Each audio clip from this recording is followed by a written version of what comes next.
Hello everyone, welcome to my YouTube channel. मेरा नाम है हर्ष और आज हम एक नया चैप्टर स्टार्ट करने वाले हैं that is called current electricity. जैसे कि आप देख पा रहे हो, करंट इलेक्ट्रिसिटी।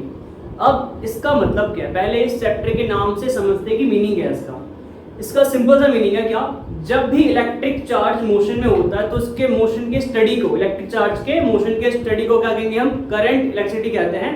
अब इसकी वजह से, चार्ज के मोशन की वजह से कई सारे ऐसे फिनोमेनास और कई सारे कॉन्सेप्ट जो है हम अच्छे से डिटेल में समझने वाले हैं इस चैप्टर में। तो इस चैप्टर का जो हमारा फर्स्ट टॉपिक है that is called electric current. हमें पता होना चाहिए कि इलेक्ट्रिक करंट होता क्या है। तो देखिए समझते हैं इसको। आइए, the flow of electric charge through a conductor constitute an electric current. मतलब क्या, कोई एक कंडक्टर मान लेते हैं, सिंपल सा दे रखा है यहाँ पे कंडक्टर। अब इस कंडक्टर में जब इलेक्ट्रिक चार्ज फ्लो करेगा, कोई भी इलेक्ट्रिक चार्ज मतलब पॉजिटिव या फिर नेगेटिव, जब इलेक्ट्रिक चार्ज क्या कर रहा है, फ्लो कर रहा है, उसके फ्लो को हम क्या कहेंगे, उसके फ्लो को हम कहेंगे इलेक्ट्रिक करंट। ठीक है, और इसको मैथमेटिकली क्वांटिटेटिवली हम कैसे डिस्क्राइब कर सकते हैं, इस तरह से। Electric current I equal to क्या आएगा, चार्ज पर यूनिट टाइम। मतलब क्या है, मतलब ये है इसका कि जब चार्जेस किसी भी कंडक्टर से एक पर्टिकुलर यूनिट एरिया से पर सेकंड, क्या हो, पर सेकंड, और पर यूनिट एरिया से, पर यूनिट एरिया, उससे कितना अमाउंट ऑफ चार्जेस फ्लो करके जा रहा है, उसको क्या कहेंगे, उसको बोलेंगे हम क्या, करंट। क्या कहेंगे, करंट, जिसको मैथमेटिकली इस तरह से डिफाइन कर सकते हैं। अब करंट है क्या, करंट बेसिकली एक स्केलर क्वांटिटी। कैसी क्वांटिटी है, स्केलर क्वांटिटी है करंट। ओके, इसका जो SI यूनिट है क्या होता है, सिंपल एम्पियर। लेकिन कई बार ऐसा होता है कि जो 1 एम्पियर की वैल्यू है कुछ ज्यादा बड़ी होती है, तो इसको हम नॉर्मल डिवाइस में अप्लाई करने के लिए बहुत ही छोटी वैल्यू लेते हैं करंट की। कितनी छोटी, आप देख पा रहे हो, 1 मिली एम्पियर, जिसको हम नोट करेंगे 1 MA, जो कि होता है 10 की पावर -3 एम्पियर। और भी छोटी वैल्यूज का ले सकते हैं, कितना, माइक्रो एम्पियर, जो कि आप देख पा रहे हो कितना आएगा, 10 की पावर -6 एम्पियर। ठीक है, अब आप जब सर्किट देखते हो तो हम ये भी चेक करते हैं कि करंट किस तरफ फ्लो कर रहा है। इसका मतलब क्या, अगर हमें इलेक्ट्रिक करंट का डायरेक्शन निकालना है, उसके लिए 2 मेथड है।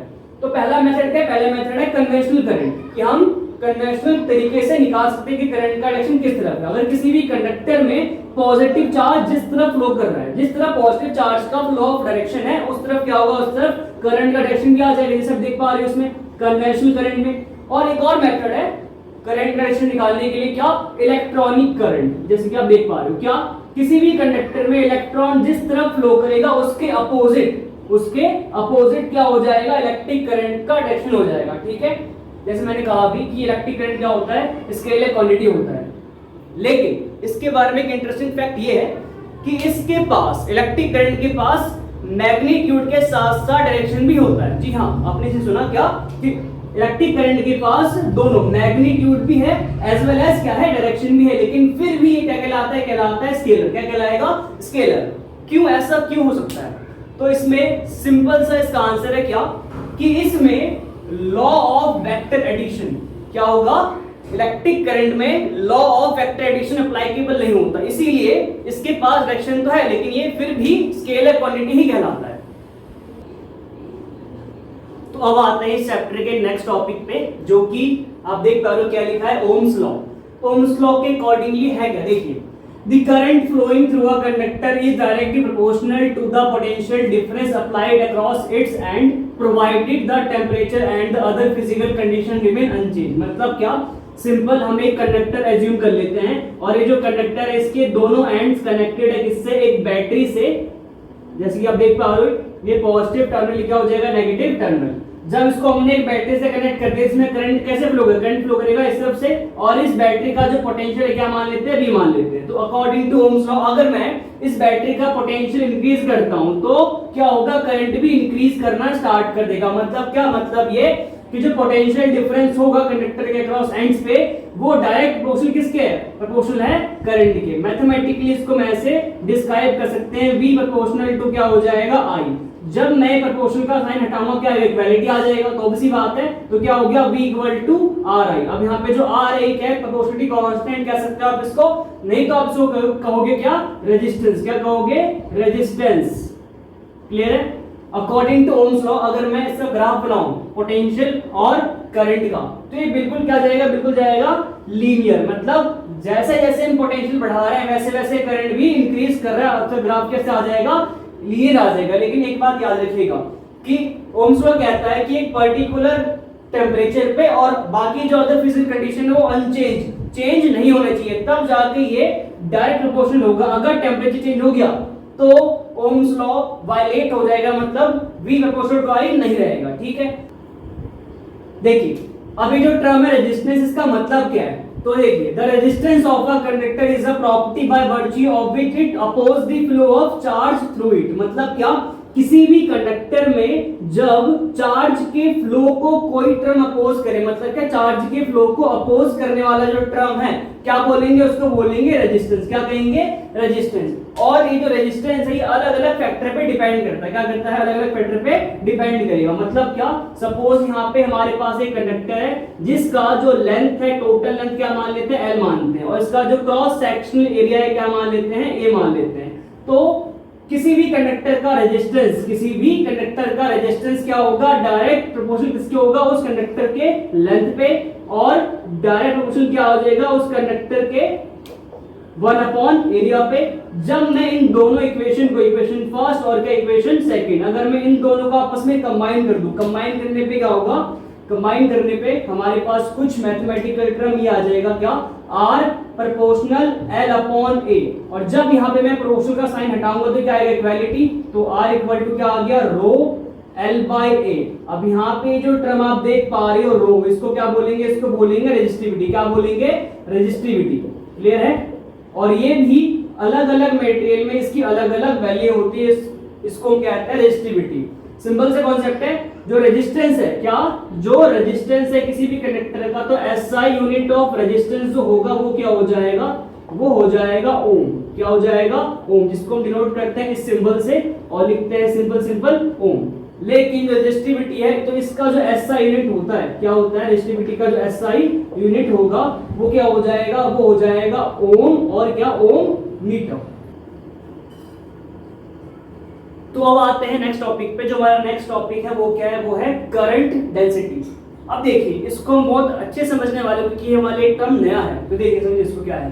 The amount of charge flowing per second through a unit area held normal to the direction of the flow of charge at that point। मतलब क्या, मतलब एक हमारे पास कंडक्टर है और इस कंडक्टर से क्या, इस कंडक्टर से चार्ज फ्लो कर रहा है किसी एक, सपोज हमारे पास ये एक पर्टिकुलर यूनिट एरिया है, तो इस पर्टिकुलर यूनिट एरिया से पर सेकेंड कितना charge, amount of charge flow करके जा रहा है। लेकिन याद रखिएगा मैंने कहा यहाँ पे क्या कहा था कि इससे जो चार्ज फ्लो करेगा, कैसे फ्लो करेगा, नॉर्मल, मतलब इस एरिया के नॉर्मली कोई भी चार्ज फ्लो करके जाएगा, तो उसे क्या बोलेंगे, इसको बोलेंगे हम करंट डेंसिटी। इसको डिनोट किसे करते हैं, तो यहाँ पे सिंपल सा है, it is denoted by J। क्या होगा, J वेक्टर। ऑब्वियसली बात है ये एक वेक्टर क्वांटिटी है और इसका जो डायरेक्शन होगा, जिस तरफ करंट का डायरेक्शन होता है उस तरफ सेम करंट डेंसिटी का डायरेक्शन भी आ जाएगा। ठीक है, इसको अगर मैं क्वांटिटेटिवली मैथमेटिकली रिप्रेजेंट करूं तो क्या आएगा, J जो होगा अमाउंट ऑफ चार्ज फ्लो करके जा रहा है पर सेकेंड और पर यूनिट एरिया। क्या होगा, पर सेकेंड और पर यूनिट एरिया। इस टर्म को चार्ज अपॉन टाइम को क्या बोलेंगे, सिंपल कह सकते हैं करंट। क्या आएगा, तो J जो होगा वो क्या हो जाएगा, वो हो जाएगा करंट अपॉन में एरिया। तो मैथमेटिकली मैं करंट डेंसिटी को इस तरह से डिनोट कर सकता हूं। ऑब्वियसली बात है वेक्टर क्वांटिटी है और ये किसी भी पर्टिकुलर यूनिट एरिया से कैसे फ्लो करना चाहिए, amount of charge normal flow करके जाना चाहिए। जैसे कि आप देख पा रहे हो कि मैंने इसी छोटे से इश्यू को यहाँ पे डिस्क्राइब कर रखा है कि हमारे पास एक एरिया है और यहाँ से जो चार्जेस है वो चार्जेस फ्लो कर रहे हैं, मतलब करंट डायरेक्शन इस तरफ, और कैसे फ्लो कर रहे हैं, बिल्कुल 90 डिग्री नॉर्मल फ्लो करके जा रहे हैं। और इस एरिया का जो एरिया वेक्टर है, मतलब परपेंडिकुलर डायरेक्शन क्या है, वो इस तरफ है। ठीक है, लेकिन कई बार ऐसा भी होता है कि एरिया ना ऐसे दिया होता है और करंट कैसे, करंट बिल्कुल नॉर्मल फ्लो करके जा रहा है, इसका मतलब ये कुछ ना कुछ एंगल बना रहा है। क्या एंगल बना रहा है, मान लीजिए थीटा एंगल बना रहा है, लेकिन अकॉर्डिंग डेफिनेशन क्या होना चाहिए कि करंट ना क्या करना चाहिए, इस एरिया के बिल्कुल नॉर्मल फ्लो करके जाना चाहिए, तभी जाके हम डिस्क्राइब कर पाएंगे करंट डेंसिटी को। तो हम क्या करते हैं, इसका कंपोनेंट ब्रेक करते हैं। देखिए करंट है इस तरफ, एरिया वेक्टर कहाँ, एरिया वेक्टर है इस तरफ, मतलब इस एरिया का परपेंडिकुलर डायरेक्शन किस जा रहा है, इस तरफ जा रहा है। इसके बीच का एंगल क्या दे रखा है, थीटा। तो अगर मैं एरिया वेक्टर का कंपोनेंट ब्रेक करूं तो इस तरफ क्या हो जाएगा, इस तरफ हो जाएगा a cos थीटा और इस तरफ क्या हो जाएगा a sin थीटा। क्लियर है। लेकिन हमें नॉर्मल चाहिए, तो करंट बिल्कुल नॉर्मली फ्लो करके जा रहा है a cos थीटा वाले कंपोनेंट से। तो इसका मतलब इस वाले केस के लिए, किस वाले केस के लिए, इस वाले केस के लिए अगर मैं करंट डेंसिटी को डिस्क्राइब करूं तो क्या होगा, current divide by a cos theta. Clear है। अब इसको प्रॉपर्ली सॉल्व करो तो क्या आ जाएगा, current equal to J A cos theta. अब आप देखोगे जो डॉट प्रोडक्ट होता है, मतलब कोई भी दो वेक्टर है, ए वेक्टर डॉट में बी वेक्टर, वो क्या होता है, वो होता है ए बी कॉस थीटा। इस तरह से लिख सकते हैं। उसी तरह से हम जे कॉस थीटा को कैसे लिखेंगे, आई इक्वल टू क्या आ जाएगा, जे वेक्टर डॉट में ए वेक्टर। तो आप इस तरह से भी डिफाइन कर सकते हो करंट को। करंट क्या, करंट हमारे पास है dot product of current density और एरिया वेक्टर। अब इसका जो एसआई यूनिट होता है, क्या होता है इसका जो एसआई यूनिट होगा, SI unit of current density, current density क्या हो जाएगा, वो हो जाएगा एम्पियर, जो कि करंट देख पा रहे हो, एम्पियर पर मीटर स्क्वायर, यानी कि मीटर की पावर -2। तो अब समझते हैं कंडक्टर के दो और नए इंपॉर्टेंट टर्म्स। जैसे कि आपने समझा था किसी भी कंडक्टर में जो प्रॉपर्टी होती है, क्या होता है, रेजिस्टेंस एक प्रॉपर्टी है, करंट भी फ्लो कर रहा है ऐसे प्रॉपर्टी है, क्या है, करंट डेंसिटी भी प्रॉपर्टी। उसी तरह से कंडक्टर के दो और नए इंपॉर्टेंट टर्म्स हम समझने वाले हैं, क्या, that is called conductance and conductivity. अब ये कंडक्टेंस होता क्या है, जैसे कि आप समझ पा रहे थे पहले कि जो रेजिस्टेंस है, किसी भी कंडक्टर का जो रेजिस्टेंस होता है, क्या होता है, ये एक ऐसी प्रॉपर्टी है जो कि बताता है कि इसमें कंडक्टर में करंट के फ्लो को अपोज करने वाली प्रॉपर्टी को क्या बोलेंगे, रेजिस्टेंस बोलेंगे।